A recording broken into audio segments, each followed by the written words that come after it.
Late night stream. Everybody's sleeping right now. Or everybody else is awake right now. It just depends on time zone you in. I welcome you to this impromptu talk about where things are. What next now? Man United fans, Man United friends around the world.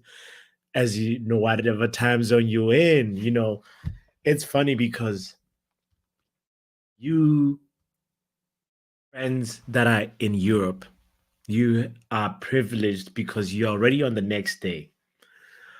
People like Luan, who's tuned in right now, for people like me, it's still today, as in the game was still yesterday, if you get what I'm saying. Like I took a nap, woke up, and still the game was yesterday. So when I talked with a friend that I hadn't spoken to all day, it was like was talking about the thing that happened yesterday. You know what I mean? Big up to Sashiv who's tuned in. Sashiv is working right now, working. I guess Sashiv is all the way in Sydney right now, and in Australia right now, it's afternoon. So does that mean for you, Sashiv, the game happened the day before yesterday? I don't know, man. But anyway, the main thing is the Man United time zone is turbulent right now, and that's why I just want to just talk. Luan is in the building saying, I have so many questions and thoughts. This is the show. This is the moment for us to talk about it. Because Luan, I listened to Erik Ten Hag and I was like, if you're a Man United friend who does not have the time to watch the post-match conference, this is the show for you. I noticed that I needed to do something like this mainly because my friend, we did a show earlier on, a therapy session with Eddie. And Eddie's got life things to take care of, so he doesn't have time to go ahead and like look at what does Ten Hag have to say after a 3-0 derby loss all the time, So Erik Ten Hag, ladies and gentlemen, we'll get to the what the exact words that he said in the press conference, because they made me go, what? Shout out to Manj in the building as well, by the way. Yo, Manj is what time? Manj, aren't you supposed to be asleep? We're doing this.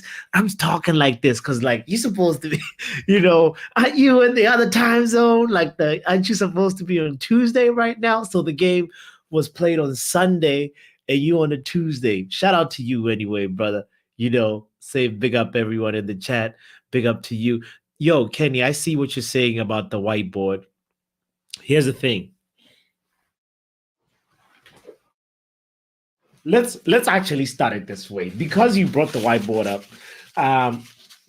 We're gonna just do this real quick to contextualize our conversation today about what is going on, what is the state at Man United, what is our way forward, because there is a situation that we're falling into, and it's a cycle that was, on this whiteboard, I've drawn the Chelsea cycle, the Arsenal cycle, and right now, ladies and gentlemen, we're about to draw the Man United cycle, because it's very, very similar to the Chelsea one more than Arsenal, actually. But here's the thing.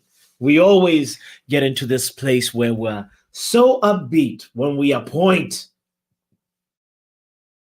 a manager, right? Let me make sure I have enough space to write that. So appoint a manager. Then the fan base gets crazy. The energy, there's a new manager bounce. The players believe, we sign. When we get that new manager, we sign players. The Glazers get a lot of flack, but they drop the door when the new manager walk in the door. We started to rhyme. Late night streams be like that. So we appoint a new manager, sign bad players, sign overpriced players that are doing good, Ronaldo, we got Ronaldo coming off of that Juventus season, which was like, you could say, all right, cool. The man, did really well. And also the year before that, but wait, on Ronaldo's last year, I feel like Lukaku might have been, no, Lukaku was top goal scorer after Ronaldo left, if I'm not mistaken. Either way, he went to Serie A, conquered in Serie A. At least he was top goal scorer on one of the seasons he was there. And then we got Ronaldo. We get who did Oli got Sancho. Sancho coming off of a very explosive season at Dortmund. He was killing it. With Haaland, he had 20 plus goal and assist contributions. And it felt right. It felt like, yes, this is the player we should sign, but obviously it was at an overpriced price. And then, whatever, he came through. And then just all that happens, by the way, to say that we have backed, quote unquote, we've backed the manager. We've backed the manager. Boom. And then what happens? What happens? Well, we get top 4 finish. Champions League vibe. Champions League is in the conversation. Mourinho did get Champions League. Ole did play in the champ. We took us to Paris. We had a famous night in Paris. We go into that. It's a little false utopia land, right? But while all that is happening, the club is rotting. The infrastructure is not infrastructuring, if you get what I'm saying. The debt keeps on growing because for us to sign these overpriced players, we had to take out loans. We had to go ahead and just pull some behind the doors levers just so that we can get by and ride this new manager craze. What happens after we finish top 4? Right, we as I was saying that these managers previously have had a chance to compete in the Champions League. Sometimes we make it out the group stage. Sometimes we don't. Sometimes we get with Mourinho. You guys, you remember? Let me not go through our trauma like that. But the whole thing is, we get knocked out, and then that manager gets a second season. And then things usually start turning bad here. Second season curse. Third season curse for some. But the main thing is, like, the manager on this moment, right after the first season, he doesn't get his priority signings. He only gets choice B, choice C. We get a loan.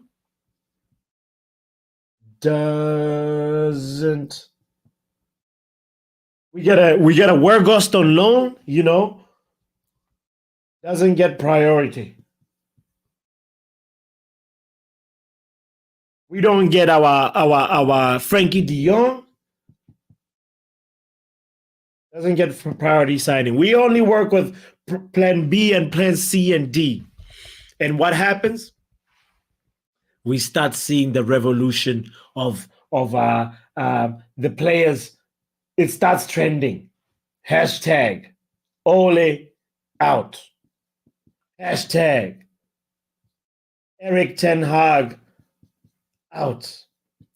Hashtag Louis van Gaal out. And what happens in the morning? We sack the manager. Boom. And that light there is the Manchester United cycle. It's Messi. Speaking of Messi, shout out to Lionel Messi winning the 8th Ballon d'Or. Lionel Messi has won the 8th Ballon d'Or. I think the GOAT debate is now done. I think the GOAT debate has now been put to rest. I think the GOAT debate is now RIP'd like Manchester. Ladies and gentlemen, don't forget to hit the like button. Don't forget to subscribe. We will be back. We're going to talk about what Erik Ten Hag has had to say after this derby. Oh, Manchester United's life cycle. It seems like it's going to continue again. Bruno Fernandes!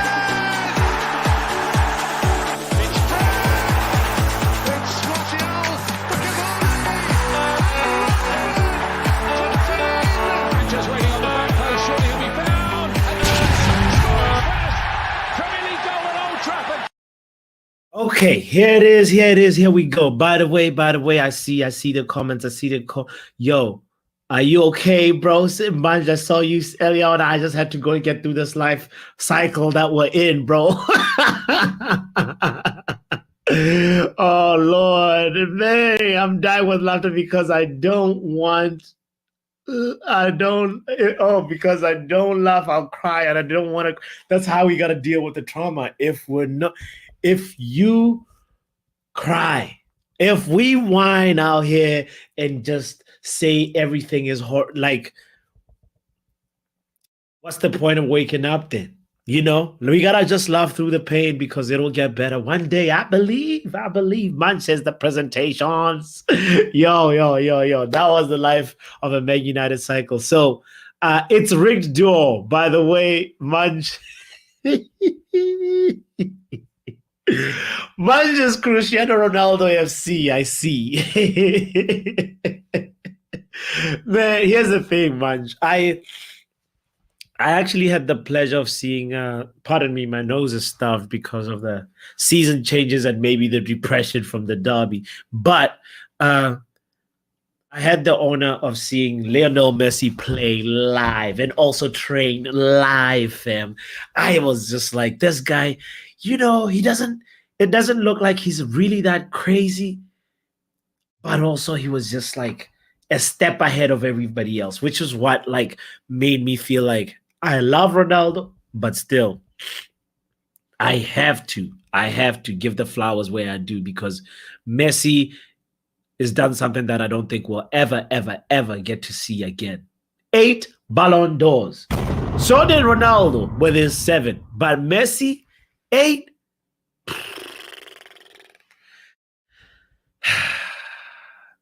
Lionel Messi, you deserve the accolades. You deserve your applause. I just want to just say, Erik Ten Hag, let's go back to you. Let's get back to Manchester United real quick as I clear my nostrils. Make it make sense, blood.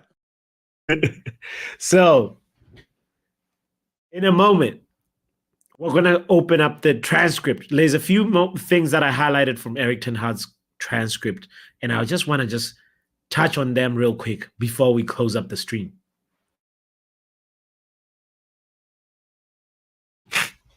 So, okay, cool. Here we go.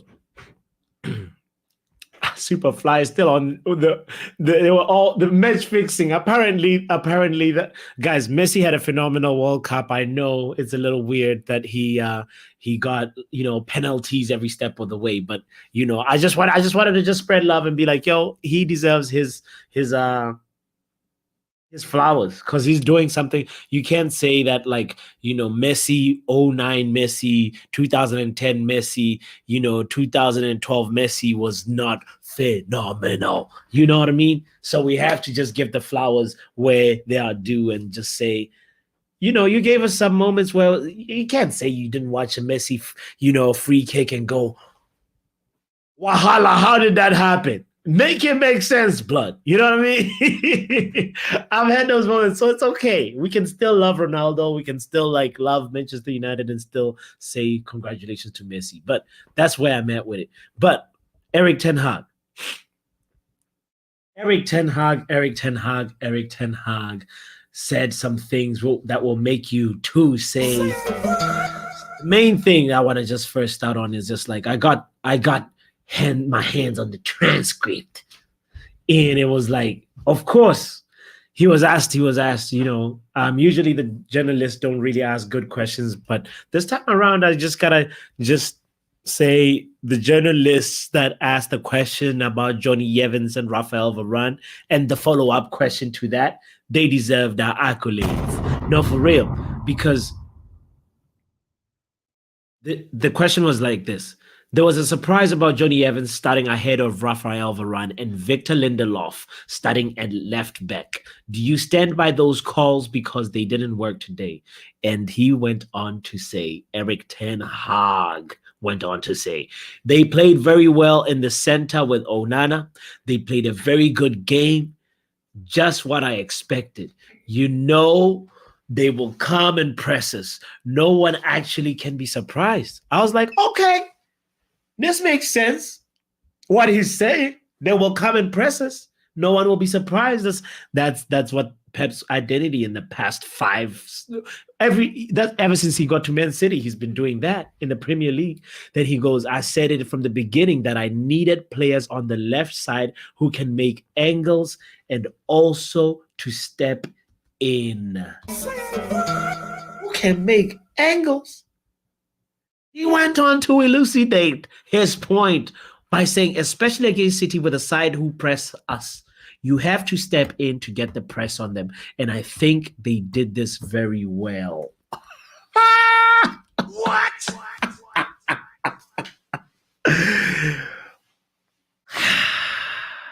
The part about angles, that's the one that kills me. Because Rafael Varane, if you actually been watching our center backs, he's the most two-footed center back that we have. He is the center back that has played with left and right foot, long passes, medium passes. He's able to spray those with both feet, you know.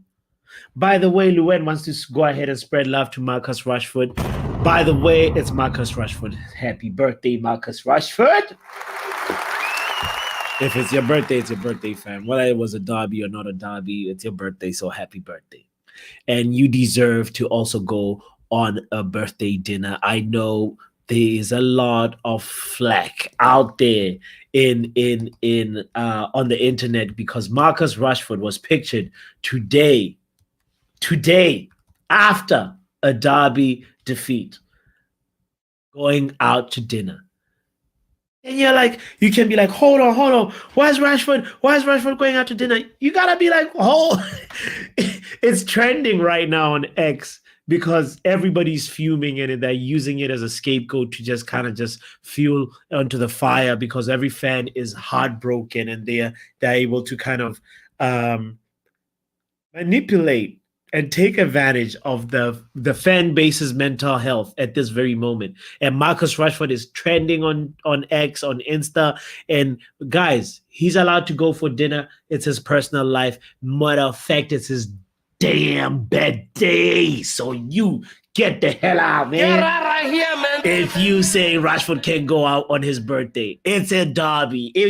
He can make plans with his friends and say, after work, I'm going to do this. What he has to make plans for really is also what he does on the pitch, you know. But I just want to just highlight the fact that, you know, Luen is reminding us it's Marcus Rashford's birthday. I know Luen is Marcus Rashford FC. So big up to you for making sure that we know that it's his birthday today. Too bad he didn't. If he had scored a goal, he would be celebrating, you know. But anyway, Erik Ten Hag also was asked real quick about the fact that he said the journalist said, what do you say to fans who are going away from the stadium today wondering how you can get close to City? You made progress last year, but this year it seems to have gone backwards, and City seems so far away from you at the moment. He said, when you see the first half, it was toe to toe. Let's finish it. The sentence says, and goes on to say, and the penalty changes the game, which is true. I think that part is true. The toe to toe part is a little bit like, Eric, I don't know how you read toe to toe, man. But like they had the bigger toe. We had a little bit of a, our toe was like, we did attack. If Scott McTominay had found Rasmus Haaland, as we talked about this in the match review, Sashiv, it was pretty much, we did have a few moments where we could have made like 2 moments, but that's not enough to rely on 2 or 3 moments. You need more than that, because I remember, but there was a time when we finished the first half with City having, double-digit final third entries into our box, and we had 0. We read it out in the during the watch along.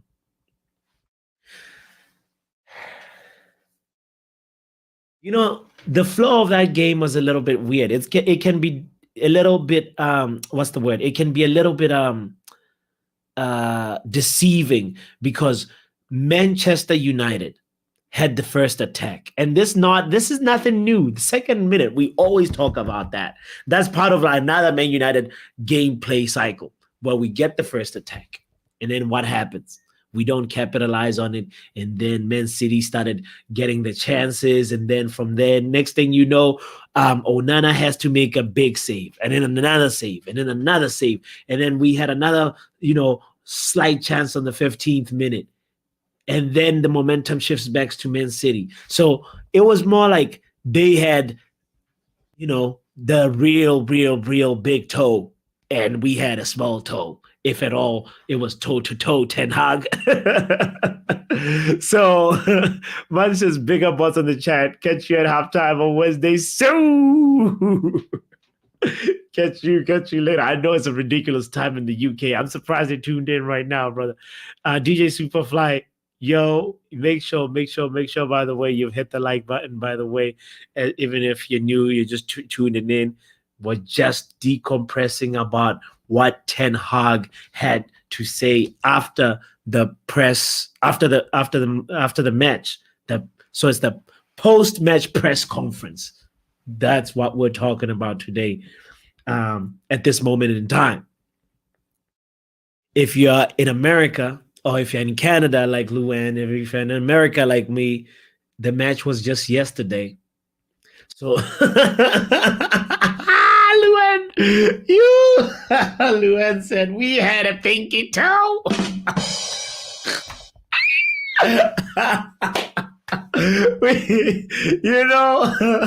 Pinky toe versus Bigfoot. What were we gonna do with them tactics? Pinky toe tactics, Ten Hag.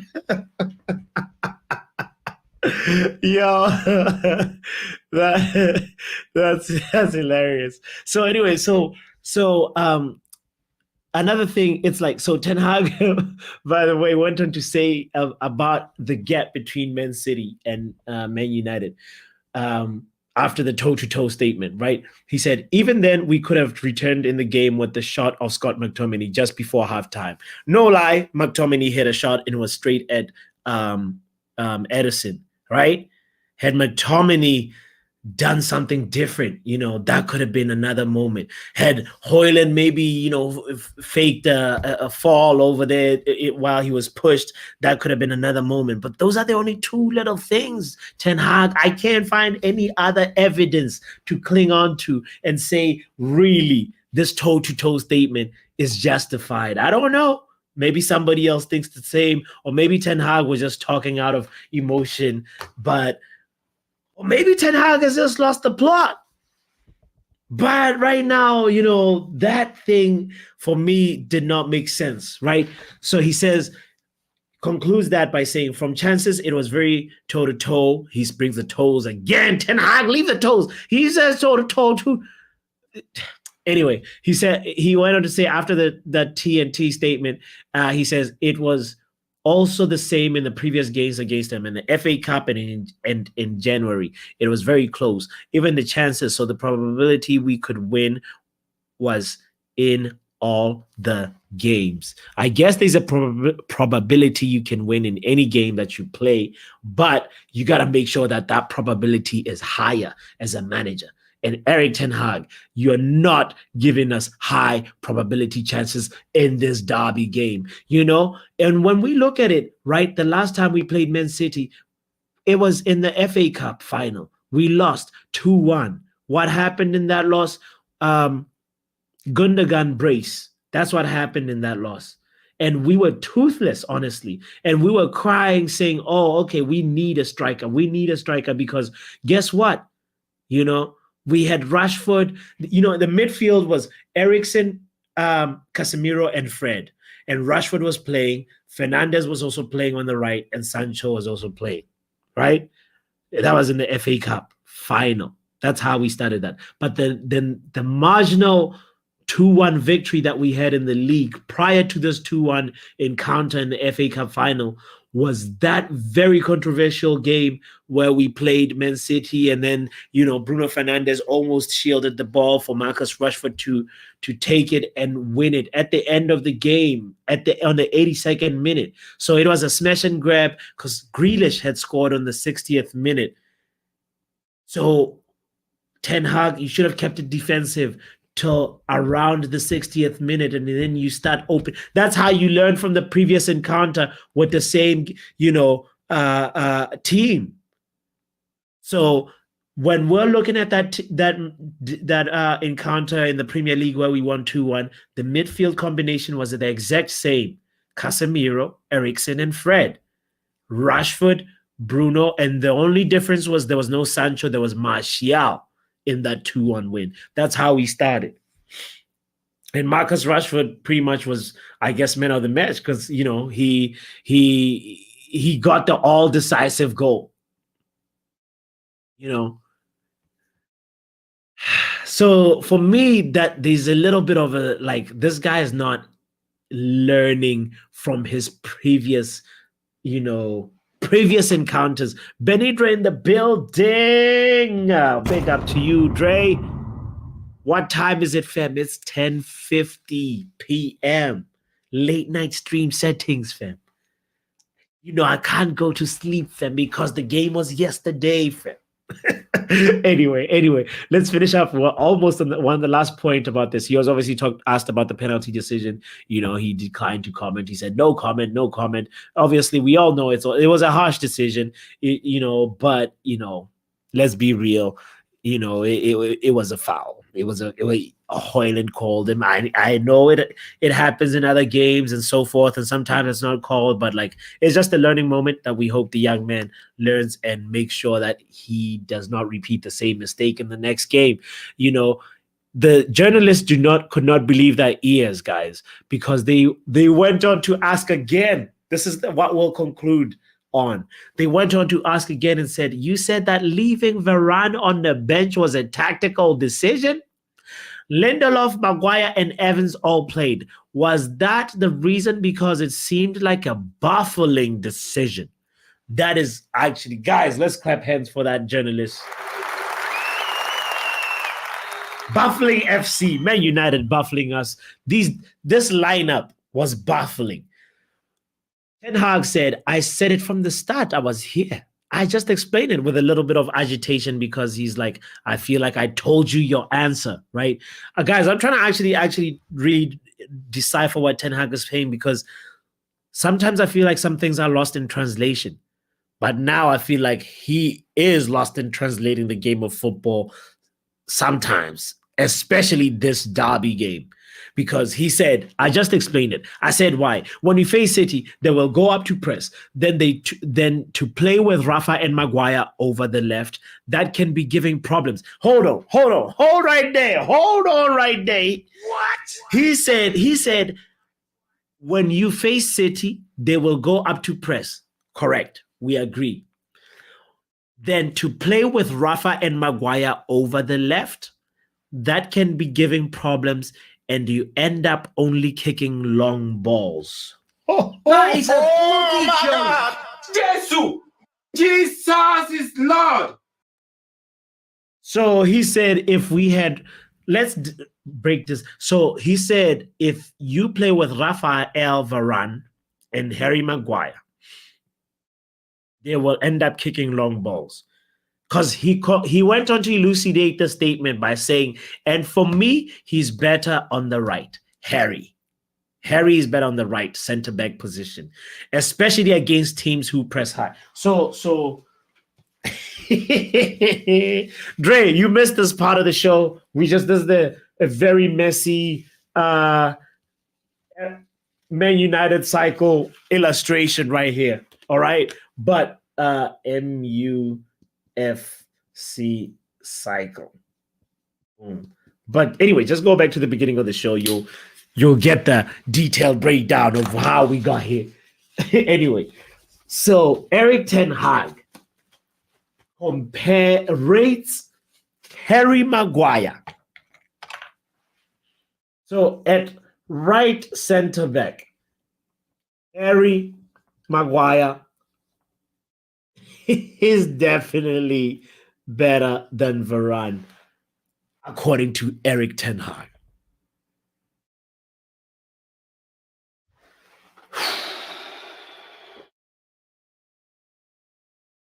I don't know. I don't know what to say about that. He says these guys will kick long balls. Rafael and Varane and Maguire would only kick long balls. So anyway, the last thing that he said on that statement was, and second to this, you have to step in over that side. That was our tactic, to step in over Julian Alvarez, to get Sofian Amrabat higher, to get the press on them higher. So Maguire on right center back. Hold on. What is he saying here? And second to this, you have to step in over that. Oh, okay. So the tactic was to make sure that you're closing a lane where you're asking one of your center backs to get in and anticipate the danger so that your defensive midfielder can also go higher when Alvarez has the ball. So we press them higher. Hey, Jesus! Ten Hag. Ladies and gentlemen, I have to say this. Right now, I'm having a hard time understanding the tactical breakdown from Ten Hag, and I cannot wait for the next press conference because I hope that same journalists will be there, because all these sentences have been making me say.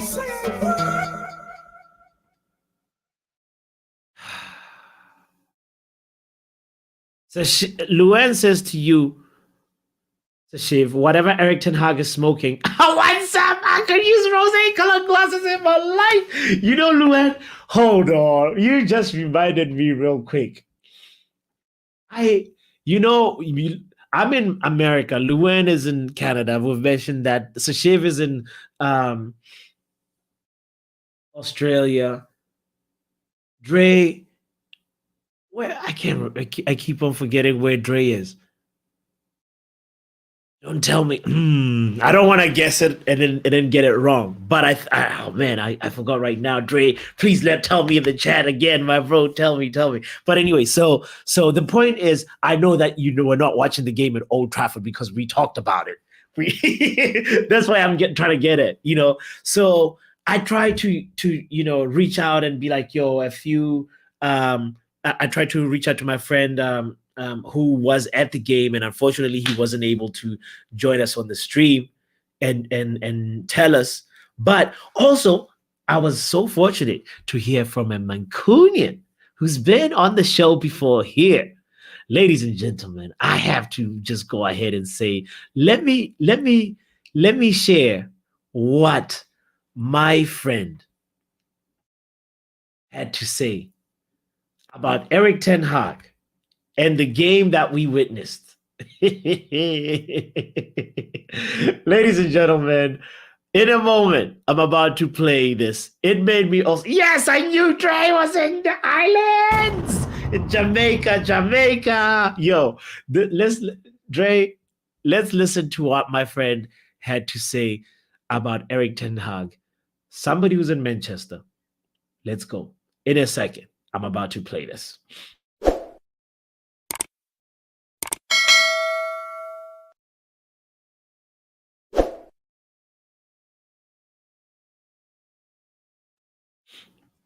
Let's hear the voice of Manny. Oh, Nick, real quick. I'm absolutely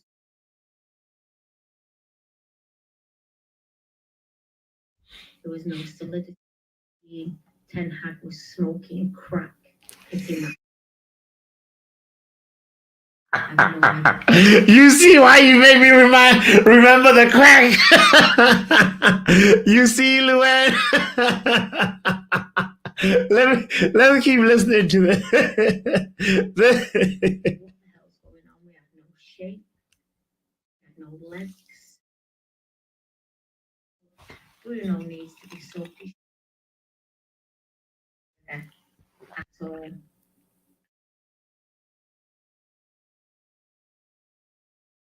And our players just they've already made really disgusting. Yeah.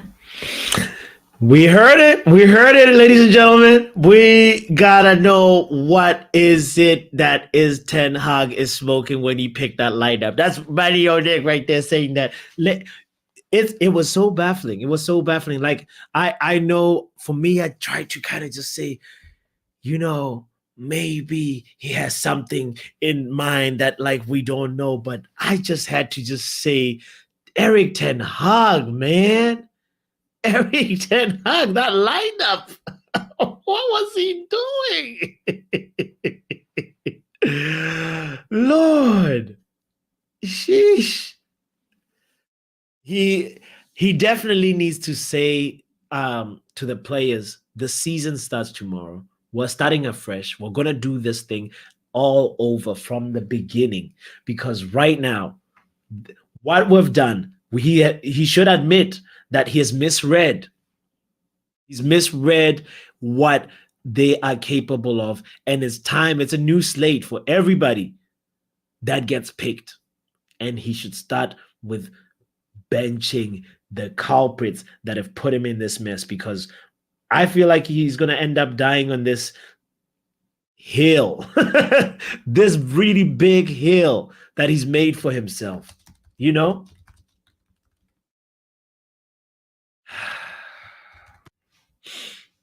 So all right, let's go ahead and also we've heard the voice of Manny O'Nick. Let's go ahead and talk about the fact that in that when we're doing the review, we gave praise to Onana, and when I watch, you see, my flow for the day today was like I watched the highlights after listening to Erik Ten Hag's press conference to try and understand the thing about the pressing, to try and understand what was the game plan, and I just couldn't understand the process, and we there is also something that I have to highlight and say. Bruno Fernandes at the end of the game, when you're watching this from on TV, you actually don't get to see this, but there is an agenda that I want to also just mention out that the media also has, that say, for example, the season when Cristiano Ronaldo was here, we had some sour games, some sour losses where, everybody is pissed off. But as a player, your duty is to applaud the fans that are at the stadium, the away fans, or whether it's a home game, anybody who sat down and try to support the club and you let them down, you still have to applaud them on your way out. I'm not saying go give your shirt, go give high fives. No, no, no, no, no. I'm not saying applauding is going to change the result. But Bruno Fernandes walked straight to the tunnel, looked down and walked straight to the tunnel, and did not clap or applaud any of the fans. But that will not make it into the Sky Sports News or Talk Sport because it's not Cristiano Ronaldo or whatever. But it's just so funny because I want to mention this because the point earlier on from Luan, where you're saying, reminding the people that don't know that it's Marcus Rashford's birthday today. It's Marcus Rashford's birthday. There's some people that are pissed off online at this very moment that don't know that a brother has a personal life. He has a right to celebrate his birthday. I'm not happy with his contribution on the pitch, but As long as they report he's at a birthday, that's fine. They should also report that he made it on time to training.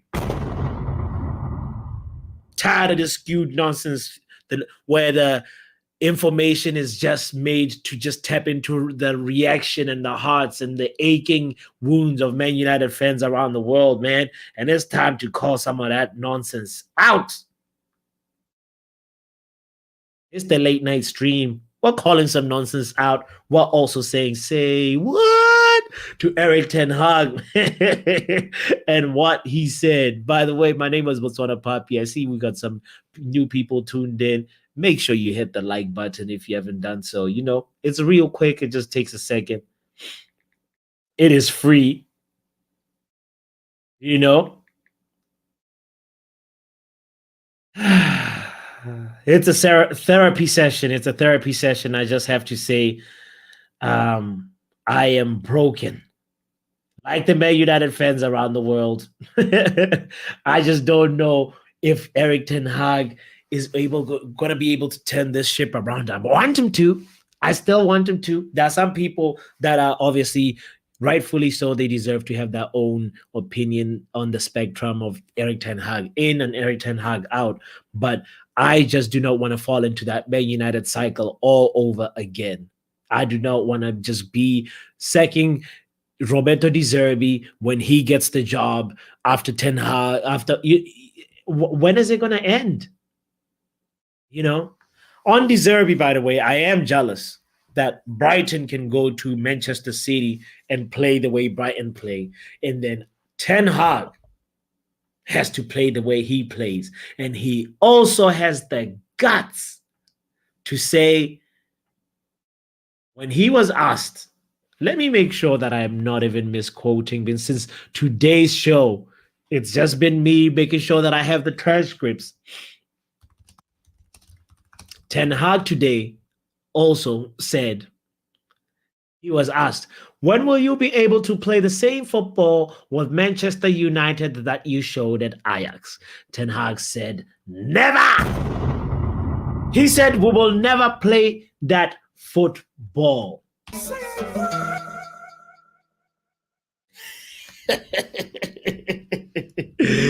We're like, bro, but you got the job, like, because we liked that football and we wanted, you know, traits of that football, some principles of that football. We want to see some patterns of that. Personally, I'll go be more specific and say what I liked about Ajax was that it was rare that you see a worldie of a goal where it's like Johnny Evans or a center back, you know, chipping a ball over and it's just like boom, perfect technique. It was rare for those.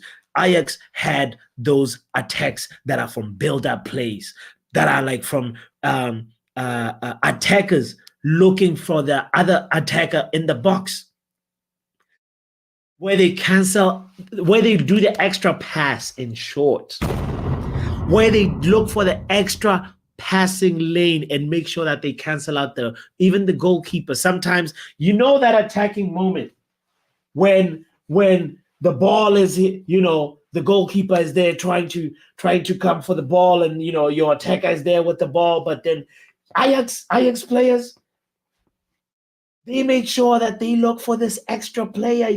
This guy is going to get the ball and hit it into an empty net. That's the attacking principle that I like personally. Everybody saw, that watched Ajax play versus Tottenham, saw different things that they liked about it. But for me, that's the thing that I liked. I was like, bring that guy. I want that kind of football. Now, if he comes out and says stuff like this, I have to go ahead and say, what? So anyway, he finished that statement by saying, because those were different players. I'm like, okay, true. He says, this is also not why I came here. I say, untrue, not true, Ten Hag. He says, we're playing different football than I showed at Ajax because I have to, because I can't play the same way. So Erik Ten Hag, are you basically saying you do not have the capacity to play the football that we wanted you to play?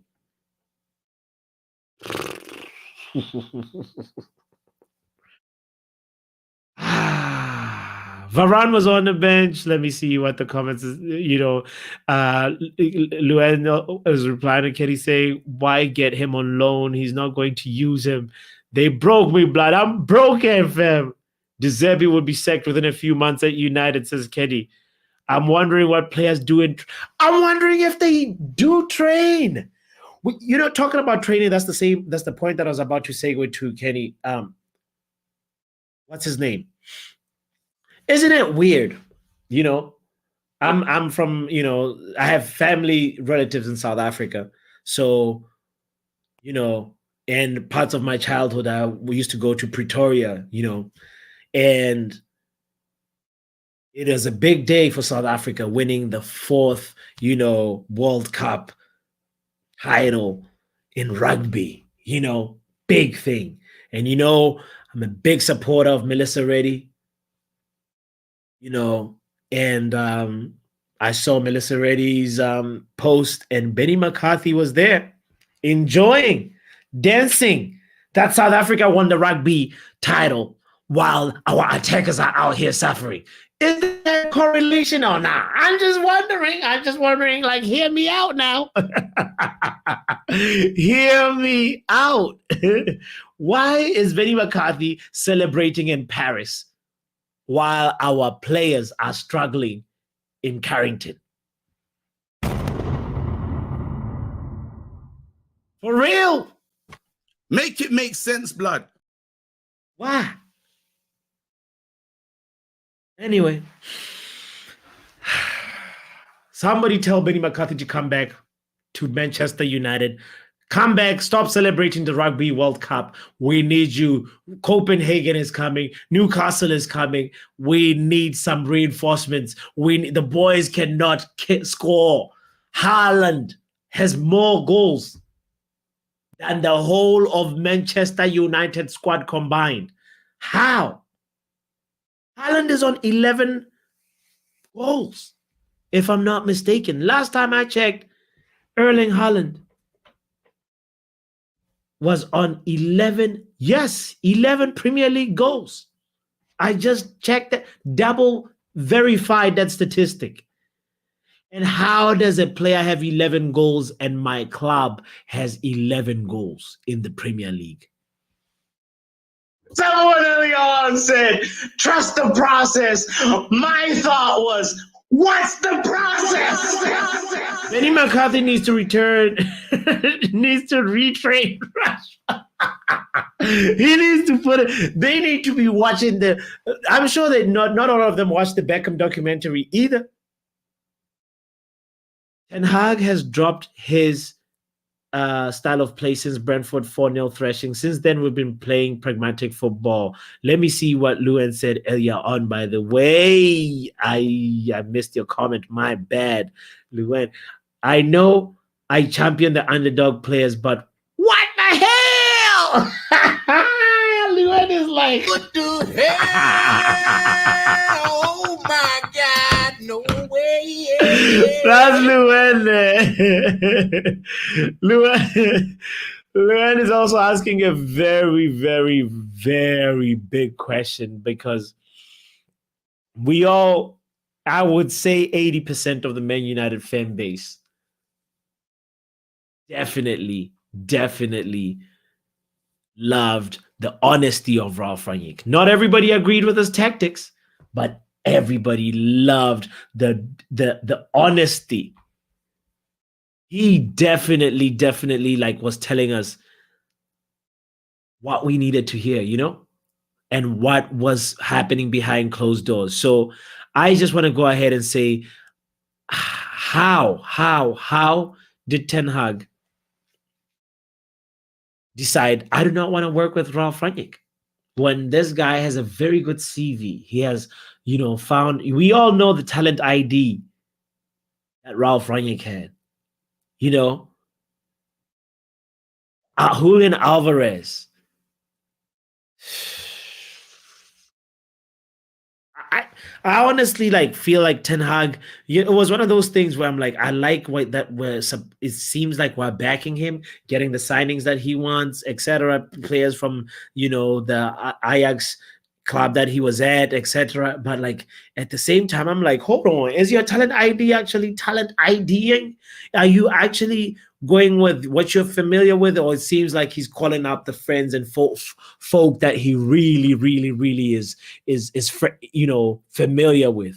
And there's nothing wrong with that if they can do the job, but then there's something wrong with that if that's gonna be your way of identifying. I need you to start looking at Asian players. I need you to start looking at African players. Go send the scouts to Africa now. Go find how did Didier Drogba end up at Chelsea? Let's go find our Drogba. Let's go find our own Yaya too. We need to find like some real talent, not just be looking in one place of the world, because I feel like there's something that's a little bit skewed about his process, and that's what I'm trying to highlight. But with this point, let me go to the point that Luann said she mentioned earlier. I was so busy with I honestly thought Varane was injured yesterday. I was so busy with moderating on the other channel that I didn't pay as much attention to the game. Well, yeah, I thought so. I thought he was injured, but like to see him on the bench and Ten Hag saying that it was tactical, I was not happy. I feel like there was also another comment that you mentioned, Luan, that I saw, and I wanted to make sure that I touch on it. And it might have been earlier. Oh, I found it. Ole Gunnar Solskjaer. Can I tell you something about this? Luan says, I've also been thinking about getting someone to work on tactics with Ole. May have strengthened the club also, but instant gratification is the order of Man United's fan base's order of the day. Somebody said this to me, Luan, that the arrival of Cristiano Ronaldo was the beginning of Ole's downfall. Had Ronaldo never come to Man United, Ole would probably, maybe, could have, would have, should have, could have been still in the job. Could have maybe taken us to a next level, maybe. And that was a crackhead opinion, and it still sounds crackheadish. But when you look at it in retrospect, you're like, we're not far away from where we were with Ole right now. I know we won something, a basement cup with Erik Ten Hag. Yo. I know we won a basement cup with Ten Hag, and we went to a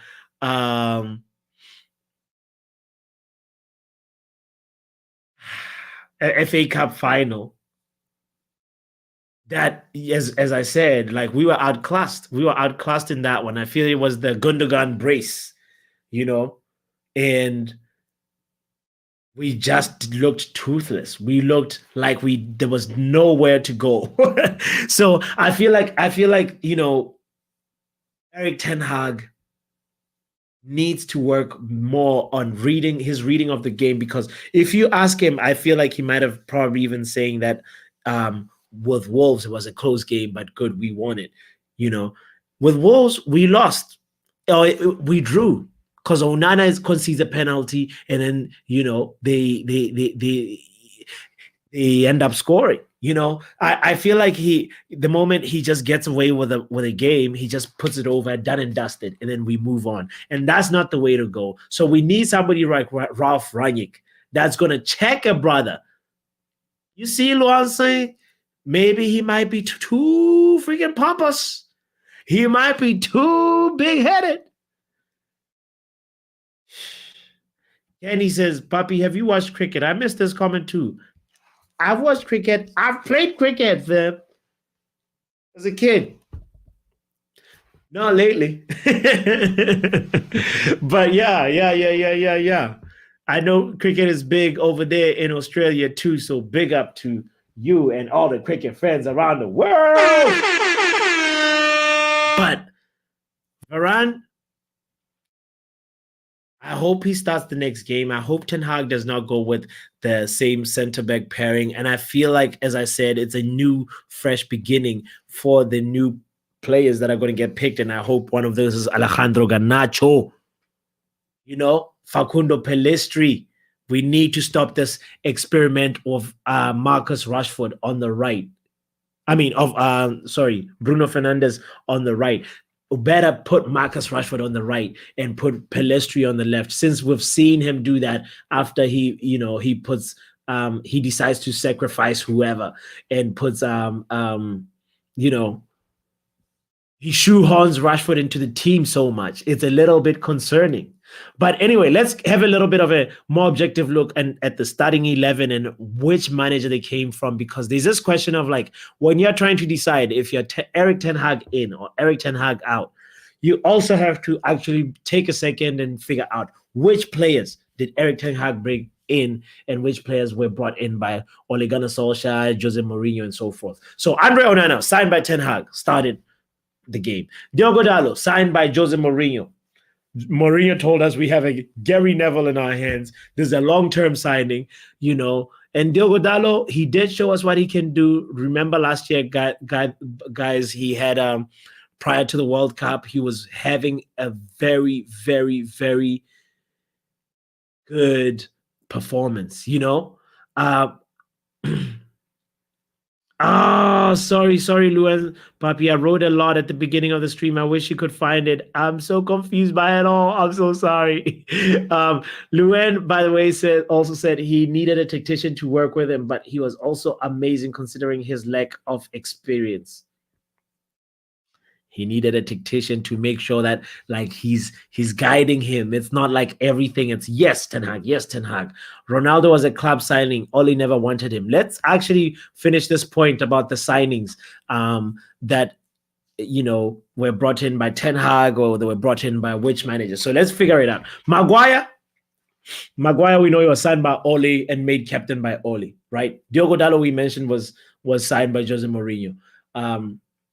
But Harry Maguire, we know he was surplus to requirements. He was in the transfer list in the summer. So really, Erik Ten Hag, that reasoning that we read at the beginning of this show about you saying that Maguire, and Rafa would end up playing long balls. This is an incorrect reading of your personnel, fam. So please, I don't understand this process. Please, I can't trust this Harry Maguire process. Johnny Evans, he was an emergency signing who was a guy who was just looking to train. And by whatever, Ten Hag was like, here's a contract. I don't know. I honestly thought he was there to kick Maguire out. But guess what? Erik Ten Hag decided to keep two bouncers. Cool. Victor Lindelof, signed by Jose Mourinho, played on left back position. I don't know why Victor Lindelof is being crucified like that. He's never played center back before this season. He's played right back before, for his country. Prior to coming to Man United, he had played that, but he's made to play left back. When Diogo Dalot is a player you've played at left back, you don't put him on left back on this game. You put him on right back and Victor Lindelof on left back. All right, cool. Amrabat signed by Jose Hag. Please, I hope I'm not sacking you in my mind yet. Amrabat was signed on loan by Erik Ten Hag. Last signing, I believe. Christian Eriksen for free. We got him. Free agent. That was a manna that fell from heaven. Just somehow he just landed in our lap. Great signing. He had a great season last year, part of the trio with Bruno and Casemiro that we relied on for the almost like the 1/3 to 2/3 of the season last season until his untimely injury. And Scott McTominay. McTominay was a Jose Mourinho boy, right? Or was a Louis van Gaal boy? I can't remember that one. But I think he was definitely christened by Jose Mourinho. It was Jose Mourinho. But we all know he was part of the conversation of the transfer list with Harry Maguire, right? Cool. That's our part of our midfield. Bruno Fernandes, signed by Ole Gunnar Solskjaer, and then where does Erik Ten Hag do with him? He plays him out of position. Rasmus Højlund, Erik Ten Hag signing. He's played, but then from there, Erik Ten Hag takes him out when he's the only bright spark up front.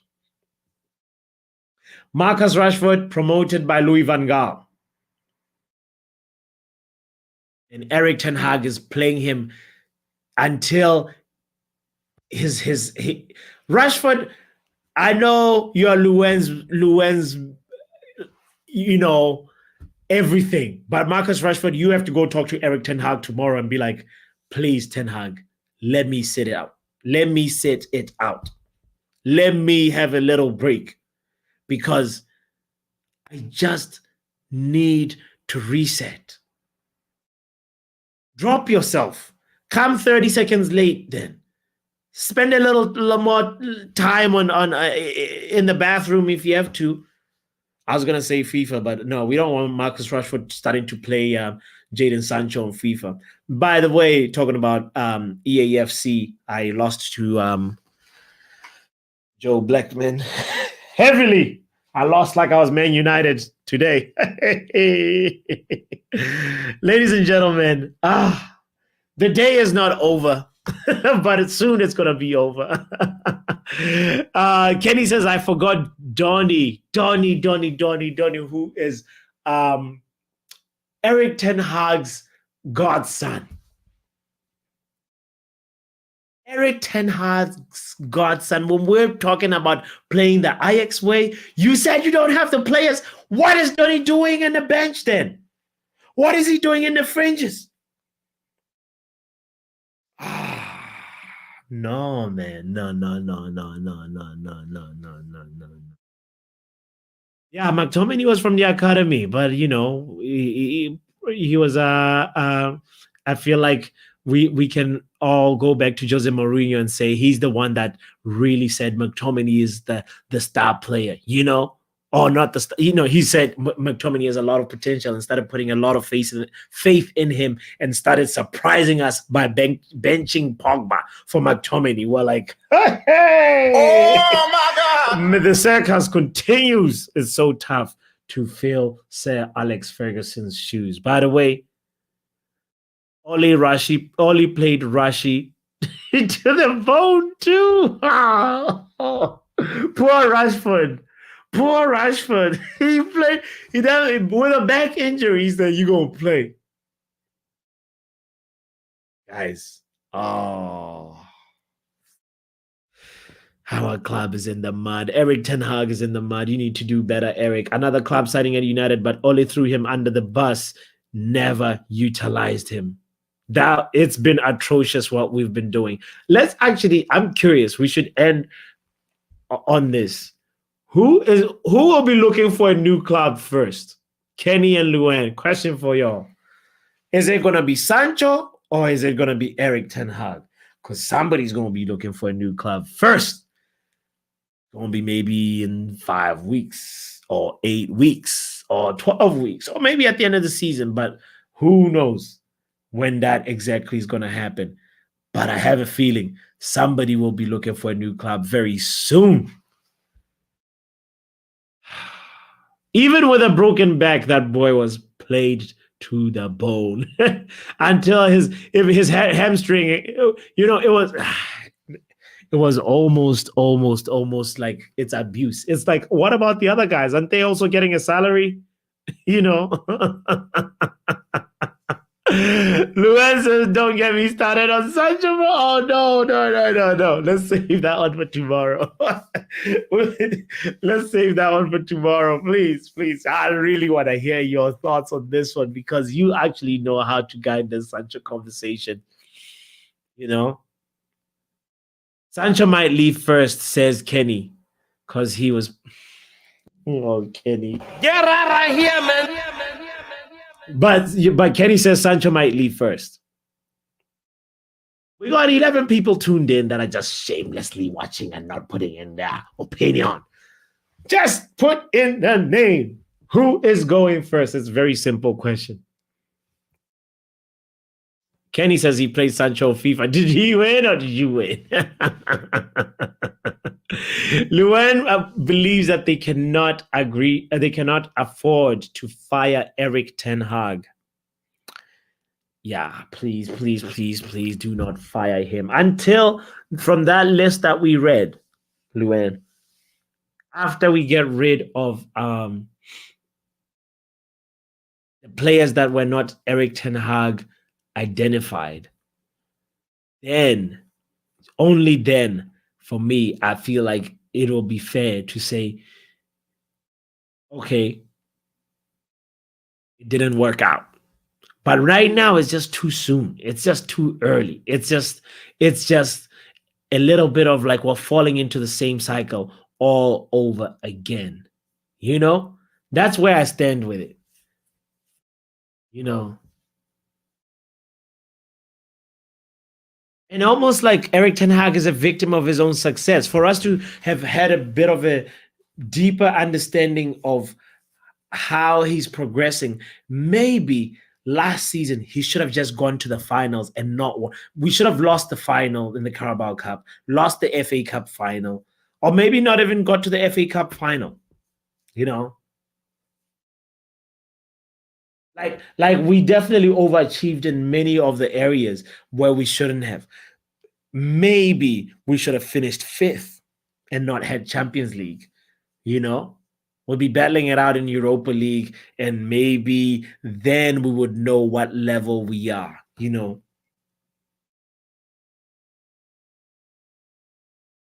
it just feels like something is just not right at Man United. Ten Hag, when are we ever going to go and show up at Man City and be the favorites? You know, I don't want to be an underdog no more. I don't want to have a pinky toe no more. You know. Oh Lord. Oh, and ladies and gentlemen, beating Sancho 4-2 says Kenny Fed TV. Shout out to you for beating Sancho.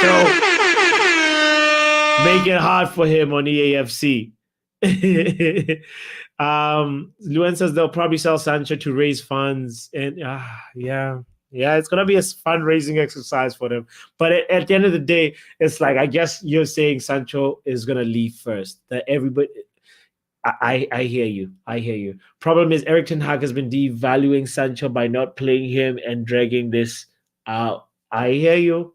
He's worth nothing at the moment. He's getting the packed lunch. He's being treated like he got leprosy. He got COVID-20. It's crazy what's happening at Man United. And I hope Erik Ten Hag does not keep on losing players. Because right now, it did not look good at the end of that derby. And Marcus Rashford, you better make sure you also talk to the manager and say, please give me a rest. Mason Mount, you got to talk to the manager and say, why bring me on for 4 minutes and make me wear the number 7 shirt? Maybe we just need to bench Bruno and then leave Rashford in and see what that does. Or leave Rashford out and leave Bruno in and leave Rashford out of the starting lineup. You know? Maybe that combination is just not combinating right now.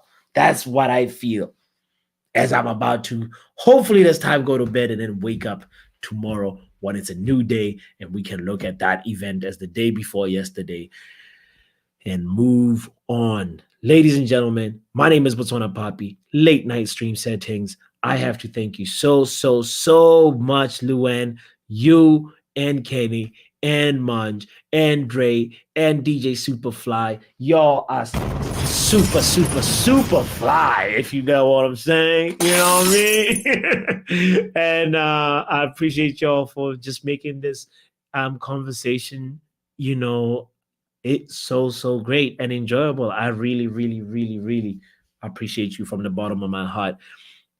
One more time, reminding you, if you're just tuning in, go back to the beginning. Dre wasn't here. He bless up. Shout out to you. Luan says needed that. That number 7 shirt is a noose. Somebody gotta take that 7 shirt to the ancestors. Oh Lord, we're gonna sleep. Tomorrow is a new day, and when we'll wake up and then go again. Erik Ten Hag. I'm not Erik Ten Hag out. I'm not Erik Ten Hag in. But right now, I'm starting to have some doubts because Man United seems like we dead. We dead. We dead. Them dead, them dead, them dead.